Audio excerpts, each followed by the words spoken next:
ঢাকাসহ বাংলাদেশের বিভিন্ন জায়গাতে জাহাঙ্গীরনগর বিশ্ববিদ্যালয়ের ইনসেক্ট রেয়ারিং অ্যান্ড এক্সপেরিমেন্টাল স্টেশনের টিম মশা নিয়ে সারা বছরই সার্ভিলেন্স করে থাকে। সেই সার্ভিলেন্সের প্রাপ্ত তথ্য এবং উপাত্ত থেকে আমরা ফরকাস্টিং মডেল তৈরি করে থাকি। সেখানে আমরা যেটা দেখছি, গত ডিসেম্বরের তুলনায় এই মাসে বর্তমান সময়ে কিউলেক্স মশার ঘনত্ব প্রায় 40% বেড়েছে। ঢাকাসহ বাংলাদেশের বিভিন্ন জায়গায় আমরা পার ডিপ লার্ভাল ডেনসিটি সেটি প্রায় 1000-এর কাছাকাছি আমরা পাই এখন। আর পার ম্যান পার আওয়ার মসকিটোর যে বাইটিং ডেনসিটি সেটি প্রায় 800-র কাছাকাছি এই মুহূর্তে আছে এবং সেখানে 90%-এর উপরেই কিউলেক্স মশা।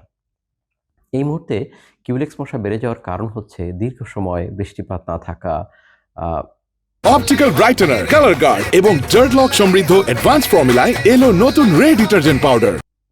বিভিন্ন জায়গায় ড্রেন বা নর্দমার যে পানিগুলো আছে সেই পানিগুলোতে উপরে যে ভাসমান জলজ উদ্ভিদগুলো থাকে সেগুলো মরে পচে পানিগুলো ঘন হয়ে গেছে এবং এই পানিতে পর্যাপ্ত পরিমাণে খাবার এখন তৈরি হয়েছে। সঙ্গে সঙ্গে শীত পরবর্তী সময়ে যখন তাপমাত্রা বেড়েছে, উপযুক্ত তাপমাত্রা, পর্যাপ্ত পরিমাণ খাবার পানিতে থাকা এবং ড্রেন বা নর্দমাগুলো আটকে থাকার কারণে একসাথে প্রচুর পরিমাণে কিউলেক্স মশার লার্ভা থেকে এখন পূর্ণাঙ্গ মশা বেরিয়ে আসছে। তাই ঝাঁকে ঝাঁকে কিউলেক্স মশার অস্তিত্ব আমরা দেখতে পাচ্ছি। ঢাকার আশপাশে যেখানে আ ডোবা, নালা যেখানে বেশি আছে সেই জায়গাগুলোতে বেশি, কিন্তু ঢাকার কেন্দ্রে সেটি কিছুটা কম আছে।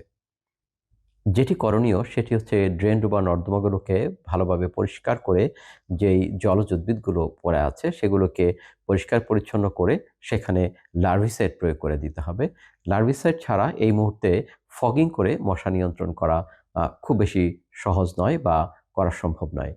পরিষ্কার করে আমরা যদি সঠিকভাবে লার্ভিসাইড প্রয়োগ করতে পারি তাহলে এই মুহূর্তে মশাটাকে নিয়ন্ত্রণ করা যাবে। অন্যথায় এই আগামী দিন প্রতিদিনই মশা বাড়তে থাকবে এবং এটি মার্চ মাসে চরম পর্যায়ে পৌঁছানোর একটি ঝুঁকি আছে।